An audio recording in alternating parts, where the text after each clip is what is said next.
So we are starting with new chapter number 11, and name is transformer. So you have already learnt in 11th what is transformer, but for the new students who are new for the electrical maintenance subject, we'll start it with basic. So for the transformer, first you have to know or understand what is AC and DC, right? So AC is alternating current, AC is alternating current, and DC is direct current. So this alternating current will flow in both the directions, and it changes its magnitude and direction periodically, right? So you can show it like this. So this is the AC current, so it changes its magnitude and direction periodically. And DC current, so this current is direct current, it flows only in one direction. Okay, so you can show it like this. So DC do not change its direction until and unless we purposely change it, but in AC the direction and magnitude is changed, right? Now the AC current is bidirectional. Okay, that means it can flow in forward or in backward direction. And DC current is unidirectional. That means it will flow only in one direction. So this is about AC and DC. So in AC, alternating flux are produced, and in DC, steady flux are produced. So you have to remember, in AC, alternating flux, and in DC, steady flux are produced. So this is the basic, you have to remember this. So now what is a transformer, right? What is a transformer? So you can see near on the roads or nearby places that it is one square box, right? It is a one square box, so that is called transformer. I will insert one picture, you can see that. So they will ask you define transformer. So you have to define the transformer in 2 sentences. So in that sentence, all keywords must be included. Then and then only you will get marks. So they have asked you to define transformer and you are writing paragraph for it, and there are no any keywords, that you will not get any marks. So the definition of this transformer must be written in 2 lines. If they ask define transformer and it is for 1 mark or 2 mark, then you have to define transformer in 2 lines, right? You have to define transformer in 2 lines having all the keywords in that. So this chapter is very important chapter in board exams. Maximum 17 marks questions are asked from this chapter and minimum 16 marks. So if you want to score, you have to do this chapter, and it is very easy once you understand the concepts behind it. So we'll start. So what you require before you start the transformer chapter? So you require to know Faraday's first law and Faraday's second law, right? Now we'll first see the definition of transformer. What basically transformer is. So transformer is a static device, right? First sentence is transformer is a static device. That means it is stationary device. It has no any moving parts in it. Remember, transformer is static device. In MCQs, this question will be asked. So remember, transformer is static device. So transformer works only on AC, right? Remember, transformer works only on AC. What does this transformer do? Transformer, it transfers AC power, right? Transformer works on AC. And what does the transformer do? Transformer transfers AC power from one circuit to AC power of the same frequency in another electric circuit. That means it transfers power from one electric circuit to another electric circuit, but the frequency, the alternating current has frequency, right? DC current has no frequency. So in the alternating current, the frequency in transformer is kept constant. Okay. So just remember, transformer is static device. It works on alternating current.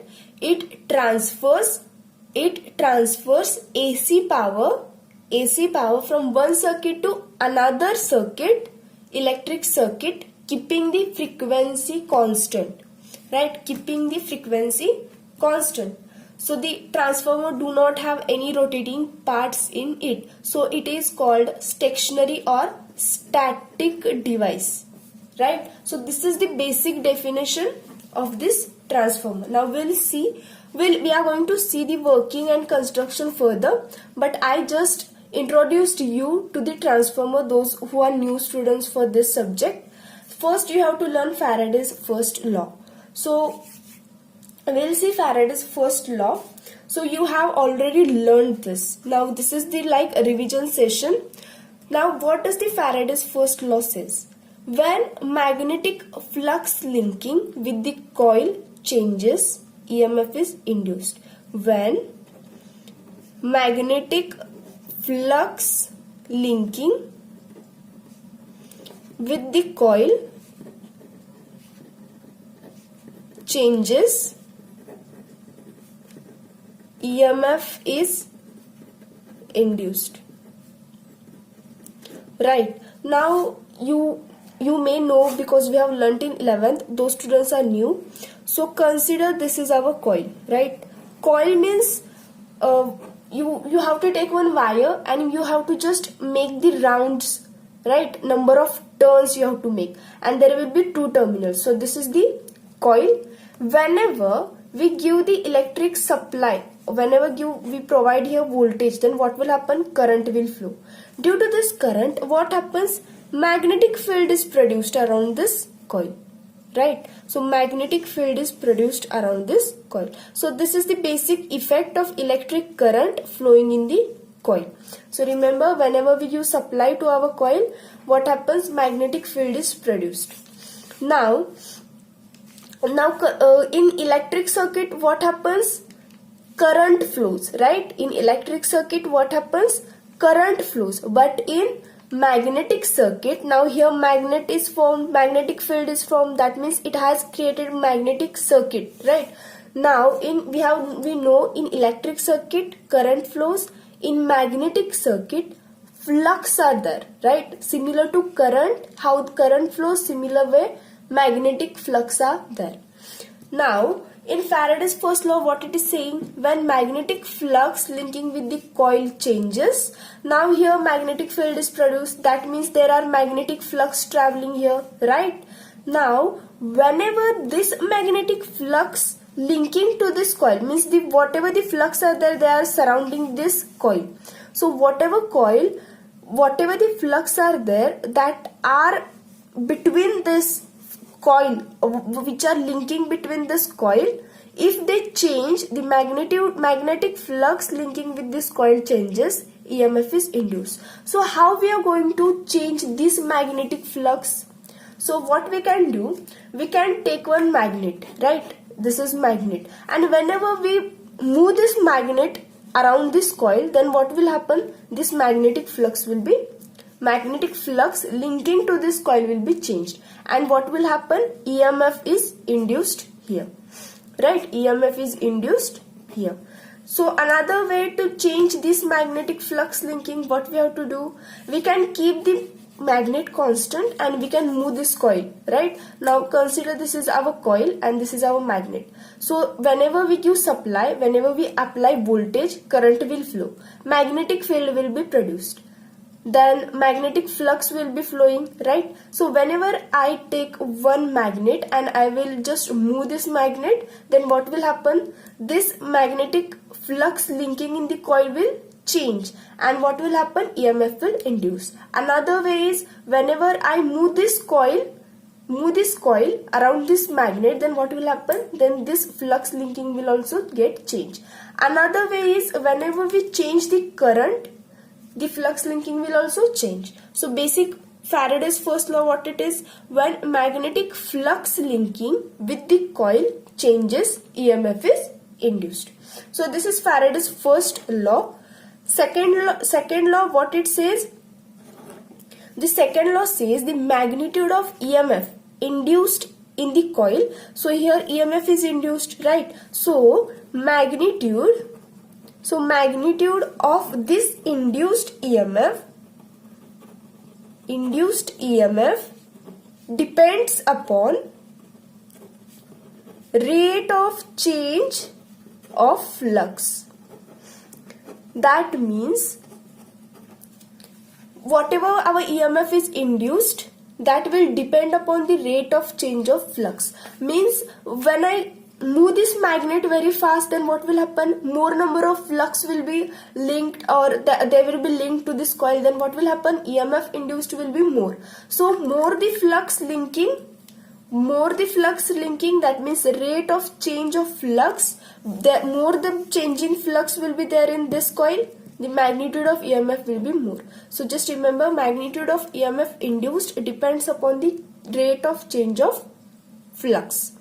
Right, so this is the second law of Faraday's. Now we'll see what is mutual induction and self-induction.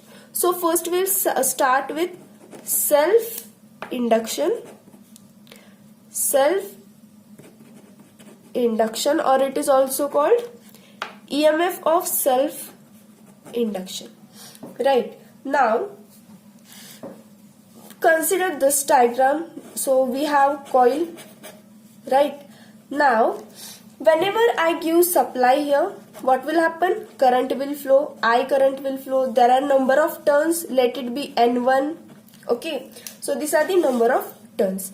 Now when I give supply, current will flow from this coil, and what will happen? Magnetic field will be created here. Right, now whenever the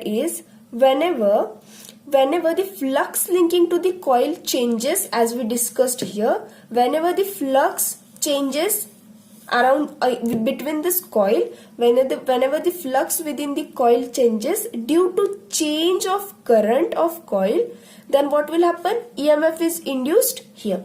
So this EMF is called self-induced. Now consider one example. So you have test within 2 days, right? And there is no faculty available to teach you. Then what you will do? You will study by yourself, right? You will research for that subject. You will search the answers, right? And you will study by your own. So in here also, this self-induction or EMF that is produced, this is produced by this coil itself without taking any help of other coil, right? So this is called as self-induction. Now we'll see mutual induction. So in mutual induction, what happens? There are two coils, right? So this is coil number 1, and coil 2. So what I have did here, I have kept coil number 2 near to this coil. Now in mutual induction, I have to just give supply same as like in self to only one coil. I have two coils, I have to give supply for this only one coil.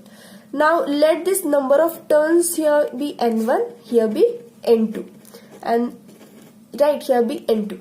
Now what will happen from this? Current I will flow. Whenever current I will flow, magnetic field will be produced here, right? Magnetic field will be produced. Now this flux are traveling, right? Now the flux will be there. So due to this flux, what will happen? Whenever there will be the change in magnetic flux linking to this coil, EMF is induced. So this EMF is called self-induced EMF. Why? Because this is EMF is induced by its own. So this is self-induced EMF. So it is given by ES. Now for this coil, what is happening? The flux from this coil.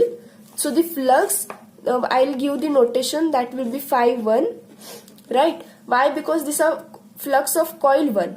Now this flux are linking to the coil number 2, right? So they are traveling and linking to the coil number 2. Then what will happen? Due to this change in flux, EMF will be induced in this coil also, right? So this EMF is called mutual induced EMF. Why? Because this EMF is induced because of this flux. So reason is what of this EMF? So this is the reason Why? Because of this flux they are linking to this coil, and due to this what is happening, EMF is induced in the next coil. So this will be EM, that is EMF induced, that is mutual induction. So ES is for self-induced EMF, right? Now here, as I said, ES, that is EMF induced, is on what factor it depends? It depends upon number of turns and change in rate of change of flux. So here flux is phi1, right? So this is N1. Why? Because the N1 number of turns are there in this coil. So this is N1 and the flux are phi1. Rate of change of flux means we have to write the rate. So d phi1 upon dt. So this is the EMF equation, right? Self-induced EMF is given by this. Now for this ES, so we'll write here, for this ES number of turns is N1. Rate of change of flux is given by phi1. So this is phi1 upon d phi1 upon dt. Now similarly for this mutual induction, how we are going to write? Number of turns are N2. But because of which flux the EMF is induced? Because of this flux. So this will be phi1 d phi1 divided by dt, because we are writing the change in flux. So d phi1 upon dt. So this is about mutual. Now consider, this is my coil, this is my another coil.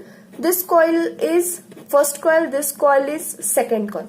So number of turns here are N1, number of turns here are N2.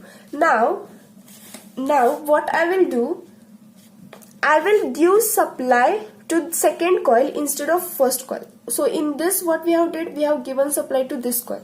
But now I will give supply to this coil. Now what will happen? Current will flow. Due to this current, magnetic field will be produced. And due to this magnetic field, what will happen?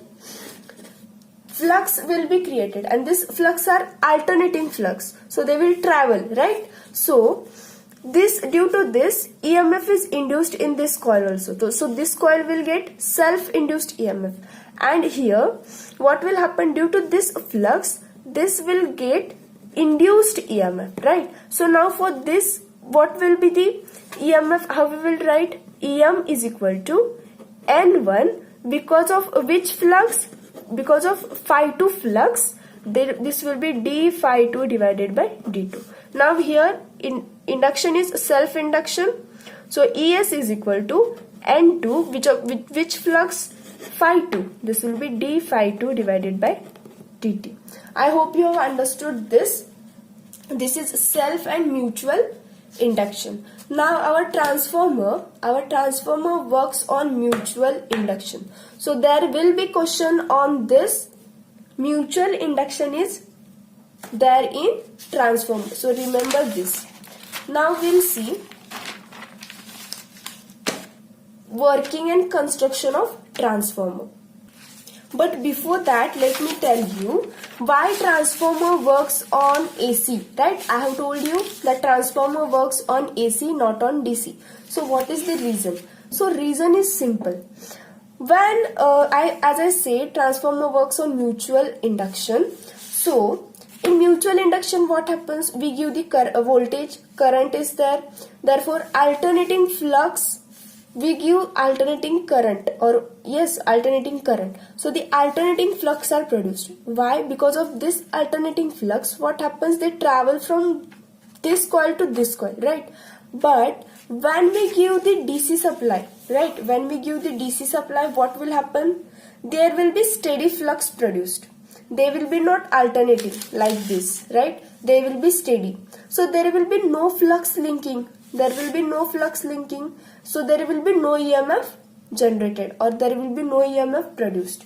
So we do not use DC. So in board exams, they ask you why we do not use DC and why we use AC for the transformers. So you just remember, in DC, the flux are steady flux, and due to there is no linking, there is no flux linking to the coils, and hence there is no EMF generated. Now we'll see the construction. So there is no need to by heart or mug up anything. Just remember the diagram and you can write the construction.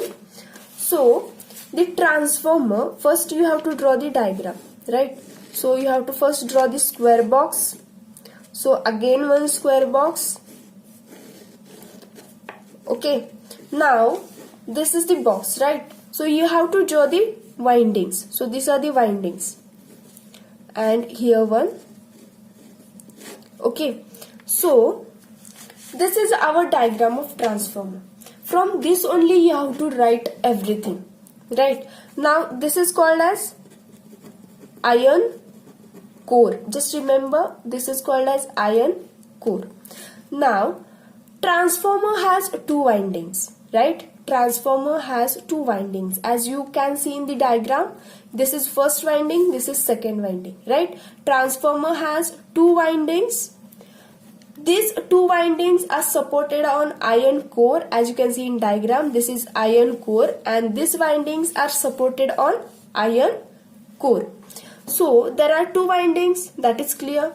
So whichever winding gets supply, now consider this winding will get supply, right? So this will be supply, means there will be voltage here. Whenever I give phase and neutral to this, it means I gave here supply. So whichever winding is connected to supply is called primary winding.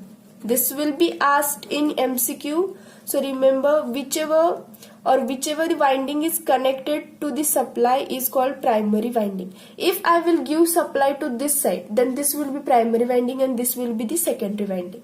So just remember, on which winding we give supply, that winding is called primary winding. Now I will give here load, right? So this is called as secondary winding. Are you clear with this?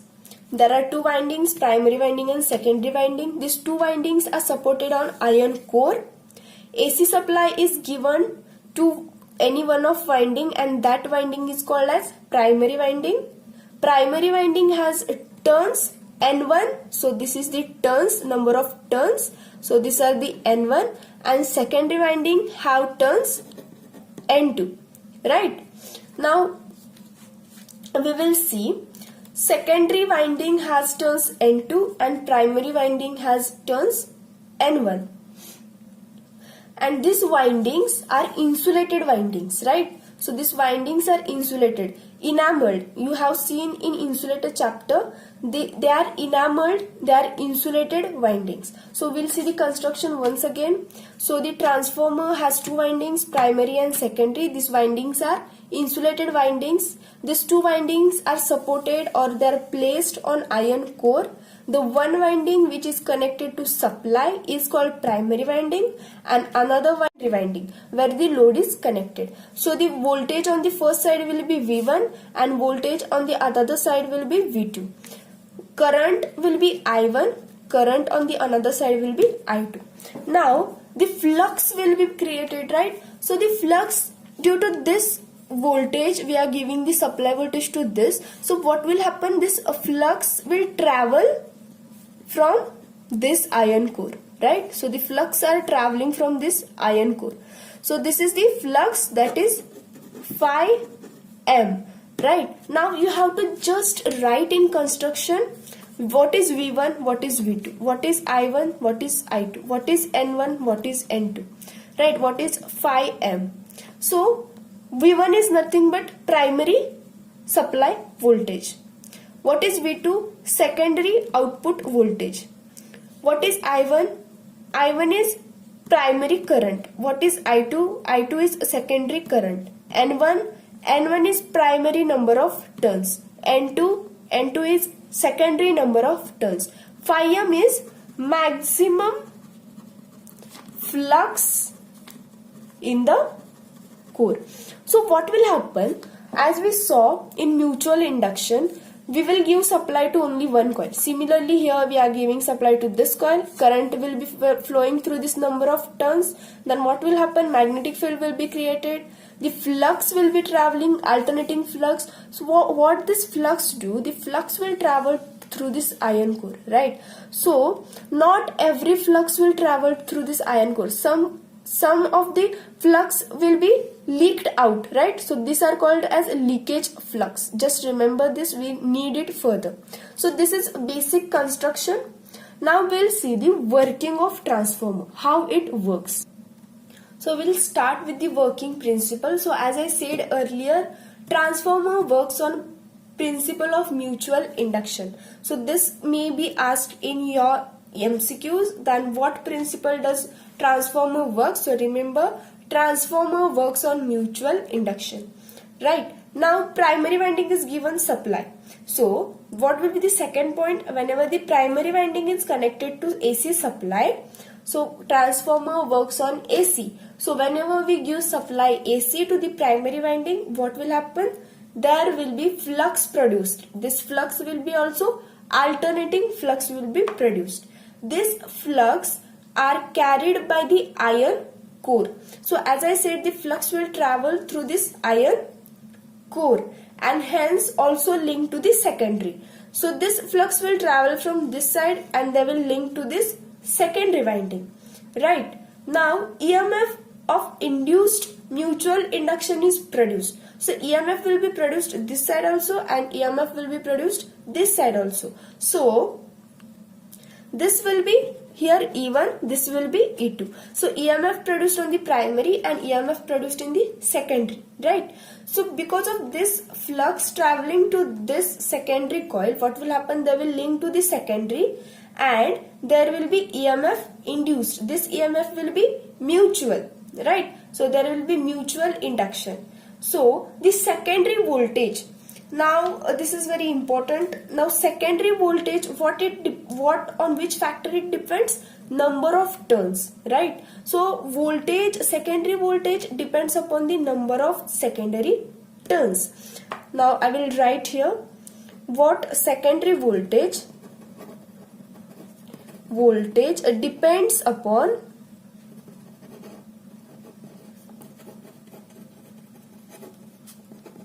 this will be also asked in MCQs, number of turns. Which turns? Secondary.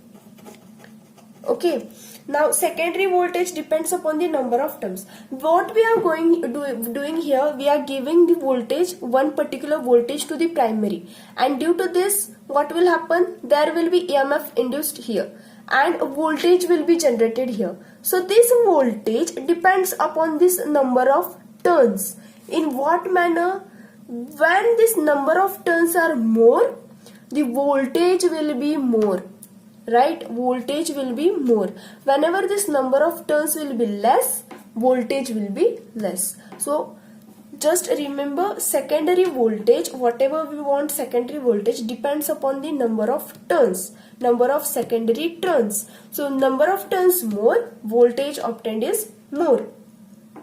So for selecting the transformer, what we have to select? We have to select the proper number of primary and secondary turns to get a desired voltage. So whenever we give here low voltage and we have to obtain higher voltage, what we have to do? We have to increase the secondary turns. So when we will give low voltage here, we'll get higher voltage this side, right? Why? Because our secondary turns are more.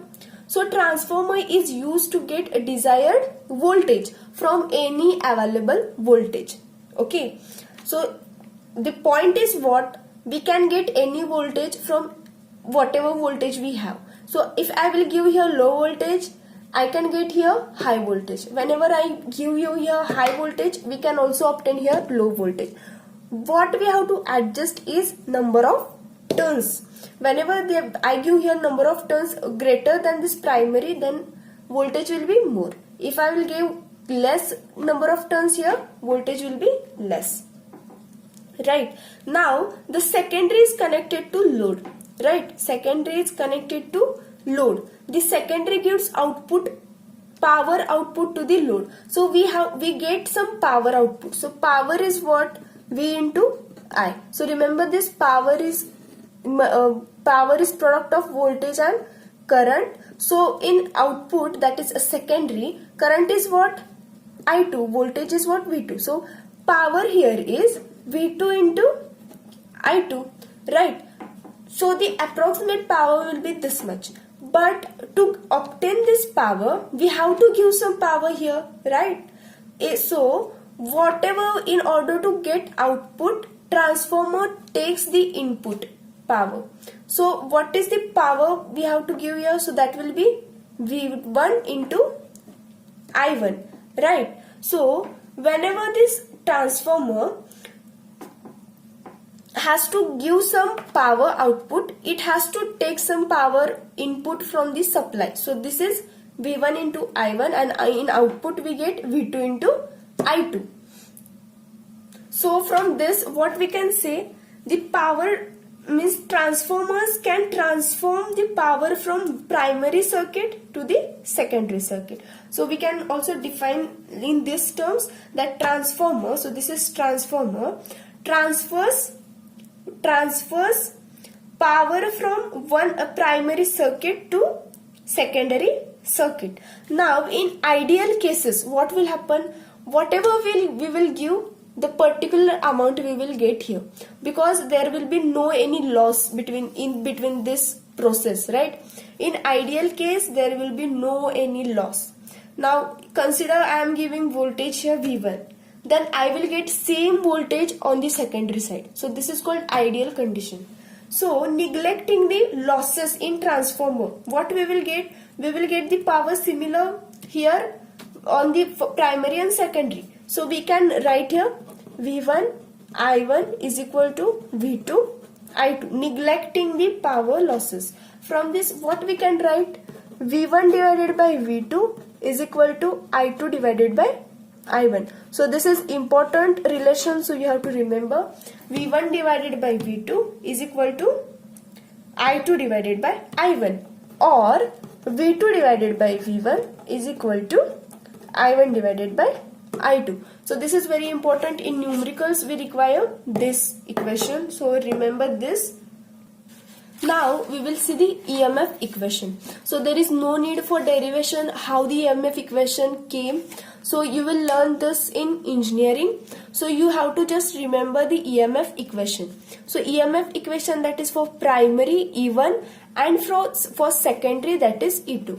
It is similar, that is 4.44 phi m F into N1. So here N1 is number of turns, F is the frequency, phi m is the flux, and this is the constant. So here similarly 4.44 for the secondary EMF, 4.44 phi m F into N2. What has changed here? Just N2 has changed. So remember, this is EMF, induced primary EMF and secondary EMF. So this is the equation you have to remember for numericals. It is important. Now these are the windings, right? These are the windings. So we know there is somewhat a resistance in every conductor. Now in these windings also there will be some resistance, right? So they will oppose, there will be the resistance, and as I told, this flux will travel from this iron core. So whatever the flux will be produced, that all the flux will not travel, right? There will be some leakage flux, that means flux will not flow from this. There will be some flux flowing here, right? So these are called as leakage flux. So the voltage is lost in actual case, right? In ideal case, whatever we give, we get it in output. But in practical cases, it is not possible, right? So there is some loss. So considering that loss, we can write here V1, that is voltage of primary side, right? V1 is equal to E1, that is EMF plus voltage drop. Why voltage drop? Because there is some voltage we have lost here between this transformer action. So we have written here voltage drop. Now E2. Why? Because here we have first, because of this flux, we have first generated E2 and then V2. So E2 is equal to V2 plus voltage drop. So you have to remember this also. These are the two equations, right? Now for ideal equation, as I said, what will happen? V1 will be directly equal to E1, and E2 will be directly equal to V2. There will be the no drops here in ideal cases, but in practical cases there will be drops, right? Now we'll see what is the transformation ratio, right? Transformation ratio. So what we have to do, we need this two equations, EMF equations. So we have to take product of E2 divided by E1, right? So E2 is 4.44 phi m F into N2 upon 4.44 phi m F divided by N1. So here this will get cancelled, this will get cancelled, this will get cancelled. What we are getting? E2 divided by E1 is equal to N2 divided by N1, right? And as we discussed earlier, from here we have written V2 divided by V1 is equal to I1 divided by I2. So we will combine this. So this will be V2 divided by V1 is equal to I1 divided by I2. So this is very important for numericals. You have to remember this. So here what I did, we have to just take the ratios of EMF equations, E2 divided by E1. So from this what we will get, E2 divided by E1 is equal to N2 divided by N1 is equal to V2 divided by V1 is equal to I1 divided by I2. So here this three terms are similar and one term of current is just reverse. So remember this, right? Now we'll see the capacity of transformer. So the transformer, or as we say the centimeters, these are units, right? Kilograms, so these are units. Similarly, transformer unit is expressed in kVA, that is kilovolt ampere, right? So the transformer is given in kilovolts ampere. So this is the bigger unit of transformer that is usually used, that is kilovolt ampere. So kVA is equal to V1 I1 divided by 1000 is equal to V2 I2 divided by 1000. So you have to just remember, this will be also asked for MCQs. The bigger unit is kilowatt ampere, kVA, and it is given by V1 I1 divided by 1000 is equal to V2 I2 divided by 1000. So this is about it. So you have to remember this. In next lecture we are going to see numericals. They are also very important. I hope you have understood this. If you have any doubt, then ask, because this chapter is very important chapter. If you want to score, then you have to prepare this chapter very well. So please ask for the doubts.